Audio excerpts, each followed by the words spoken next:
ডিজাস্টারের কাজ, রিকনস্ট্রাকশনের কাজ শুরু হয়েছে। সব বাড়ির জন্য আমরা 1,20,000 টাকা করে স্যাংশন করেছি। আর যে পরিবারগুলোকে আমি বলেছি যাদের 5 লাখ টাকা করে দেওয়া হয়েছে, তাদের আমি একটা করে স্পেশাল হোমগার্ডের চাকরির কথা বলেছি, সেটাও আমরা করে দেবো। আমরা 15 দিন টাইম নিয়েছিলাম, আমরা তার মধ্যেই করে দেবো।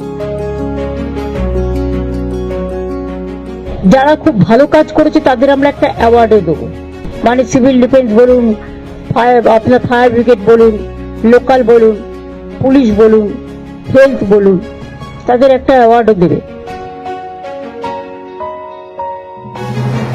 আমাদের কর্মীরা প্রশাসনের প্রত্যেকটা লাইন ডিপার্টমেন্ট থেকে শুরু করে সবাই, তারা ভীষণ কাজ করছে। ওই হার্ড ওয়ার্কিং এর জন্য আমরা সবাই তাদের অ্যাপ্রিসিয়েট করছি। এত তাড়াতাড়ি তারা যে রেস্টোর করতে পেরেছে, এবং রিলিফ ওয়ার্ক চলছে, এবং রিকনস্ট্রাকশনের কাজও আমরা অলরেডি স্টার্ট করেছি।